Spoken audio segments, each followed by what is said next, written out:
Bom dia, a paz do nosso Senhor e Salvador Jesus Cristo seja com todos vocês, meus amados companheiros de estudos da Palavra de Deus neste canal do YouTube. Que o amor de Deus alcance seu coração nesse dia, que você possa descansar em Deus, na presença desse Deus maravilhoso, que diz para nós que quando nós abrimos a porta do nosso coração, Ele vai entrar nas nossas vidas, que na nossa casa, vai cear conosco e nós vamos cear com Ele. E como eu já falei no começo desse estudo, né? Jesus fala na própria palavra, em João 10:9, que Ele é a porta. E se alguém entrar por mim, Ele diz, será salvo, entrará e sairá e achará pastagem. Tremendo isso. E que o Senhor possa nos agraciar nesse dia, com a presença dEle que está conosco. Ele nunca nos abandona. É promessa dEle que estaria conosco todos os dias das nossas vidas, até a consumação dos séculos. Amém? Essa é uma promessa, fique com ela, agarre-se a ela, em todas as circunstâncias e em todos os momentos, bons, não bons, que você possa estar passando, Ele está com você. Eu e você só passamos e ficamos firmes, porque Ele está conosco, nos ajuda a caminhar, independente da situação, em nome de Jesus. Ele não é como, vou generalizar, nós, homens, que quando aparece um problema, cai fora, né? Não. Ele é o amigo fiel, aquele que nunca nos abandona. Amém? Deus abençoe você e vamos dar continuidade falando sobre bênçãos e maldições. Hoje eu quero dar um texto da palavra de Deus em 2 Samuel 6, do verso 9 ao 12. Nós vamos ver aqui uma família muito abençoada. Um exemplo de um homem, servo de que, ser, que serviu ao Senhor. Ele era um homem especial, muito positivo, ainda que não conhecesse totalmente as Escrituras, né, o Evangelho. Ele serviu ao Senhor e teve seus filhos e netos também seguindo o seu caminho. O nome desse homem é Obed-Edom. E vamos ler o texto de 2 Samuel 6, 9 a 12, que fala assim: E temeu Davi ao Senhor naquele dia, e disse, como virá a minha arca do Senhor? E não quis Davi retirar para junto de si a arca do Senhor, a cidade de Davi. Mas Davi a fez levar à casa de Obed-Edom, o geteu. E ficou a arca do Senhor em casa de Obed-Edom, o geteu, 3 meses. E abençoou o Senhor a Obed-Edom e a toda a sua casa. Então avisaram a Davi, dizendo, abençoou o Senhor a casa de Obed-Edom e tudo quanto tem, por causa da arca de Deus. Foi, pois, Davi e trouxe a arca de Deus da casa de Obed-Edom, a cidade de Davi, com alegria. Esse é o texto. Vou falar com as minhas palavras a história desse homem, de Obed-Edom.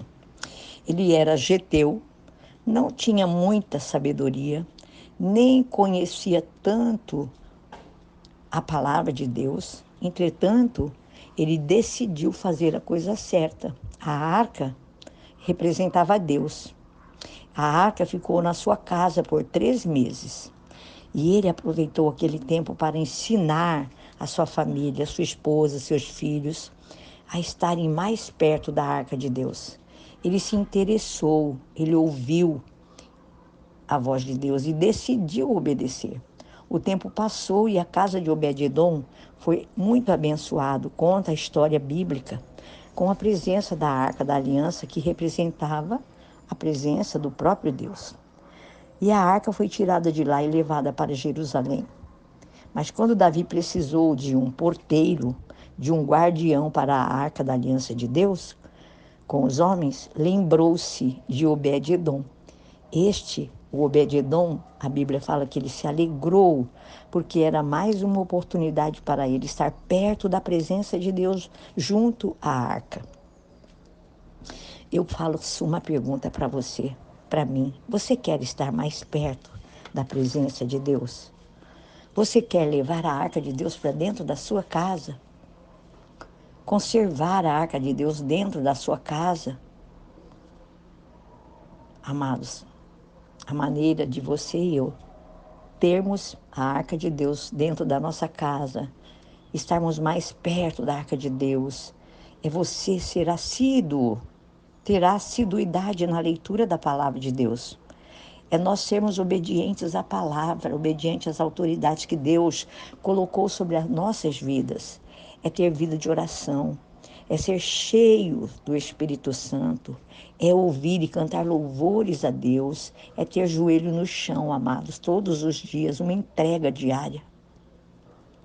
E o texto da palavra de Deus fala assim para nós: quanto às divisões dos porteiros, dos coraitas, Meselemias, filho de Coré, dos filhos de Asaf, e foram os filhos de Meselemias, Zacarias, o primogênito, Gediael, o segundo, Zebadias, o terceiro, Jataniel, o quarto, Elão, o quinto, Joanã, o sexto, Elioenai, olha cada nome, Elioenai, o sétimo.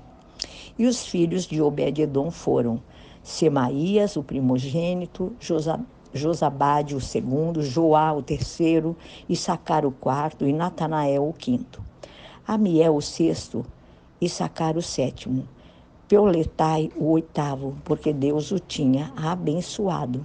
Também a seu filho Semaías nasceram filhos que dominaram sobre a casa de seu pai, porque foram homens valentes.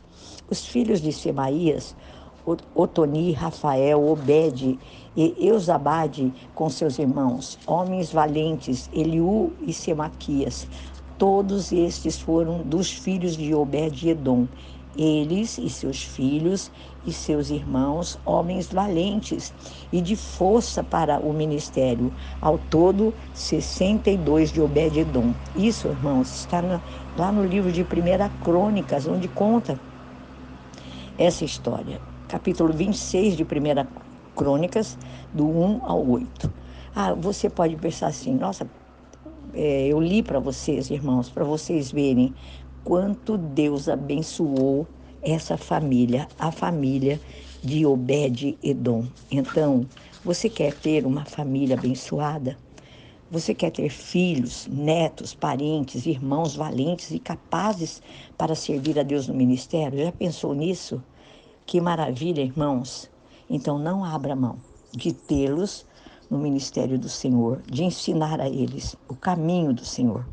Que a sua família, seus filhos, netos, bisnetos, tataranetos, que sejam homens e mulheres valentes, aptos para estarem na casa de Deus, servindo o ministério de Deus. Faça, meus irmãos, como Obed-edom fez. Faça a escolha certa todos os dias. Obed-edom, ele abriu o coração para receber a arca de Deus na sua casa. Eu e você, eu creio que você já abriu o seu coração, já recebeu Jesus Cristo como Senhor e seu Salvador. Você, pais e mães, irmãos que amam seus filhos, orem por eles e com eles, abençoe-os, aconselhe-os, dedique tempo à sua família, ensina a eles a palavra de Deus. A Bíblia fala em Malaquias 4:6, irmãos, e ele converterá o coração dos pais aos filhos e o coração dos filhos a seus pais, para que eu não venha e fira a terra com maldição. Essa palavra está no livro de Malaquias, no capítulo 4, no versículo 6. E hoje nós vamos finalizar esse estudo da palavra. A palavra de Deus diz assim para nós: eis que estou à porta e bato. E eu tenho feito uma pergunta para você durante todos esses dias que nós estudamos sobre bênçãos e maldições. Para quem você vai abrir a porta do seu coração? Nós temos oportunidades, irmãos, de abrir ou de fechar a porta todos os dias das nossas vidas. Deus nos deu livre arbítrio. Eu falo e repito para você que no momento de crise, que no momento de dificuldade, não se esqueça que você pode abrir a porta do seu coração também para ser um filho obediente à palavra de Deus. Porque todas as vezes, meus amados, que nós abrimos a porta do nosso coração para a desobediência, nós abrimos a porta para um espírito maligno que pode vir depois com mais sete, diz a Bíblia. Então, cuidado, você pode acabar muito mal. Mas todas as vezes que nós abrirmos a porta do nosso coração para a obediência à palavra do Senhor, Deus é fiel para fazer infinitamente mais daquilo que você e eu podemos pensar, irmãos, podemos imaginar. Então, Filipenses 2:12 até o 15 fala assim para nós: de sorte que, meus amados, assim como sempre obedecestes, não só na minha presença, mas muito mais agora na minha ausência, assim também operai a vossa salvação com temor e tremor, porque Deus é o que opera em vós tanto o querer como o efetuar, segundo a sua boa vontade. Fazei todas as coisas sem murmurações nem contendas, para que sejais irrepreensíveis e sinceros, filhos de Deus, inculpáveis no meio de uma geração corrompida e perversa, entre a qual resplandeceis como astros no mundo. Esse texto é lindo demais. Amados, se porventura vocês têm feito escolhas erradas, peça que o Senhor perdoe. Peça agora mesmo que você está ouvindo essa palavra. Não perca mais tempo. Peça ao Senhor que o capacite, que o ajude. A situação está difícil, está pesada. A palavra de Deus que nos ensina que o amor de Deus está derramado em nossos corações.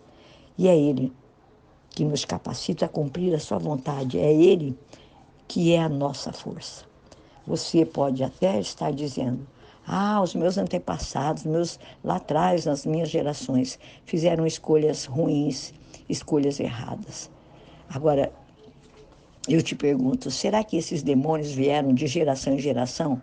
Será que agora eu estou sofrendo as consequências dos meus antepassados? Eu quero dizer para você, com base na palavra, que mesmo que isso tenha acontecido, agora, o bastão que está na sua mão.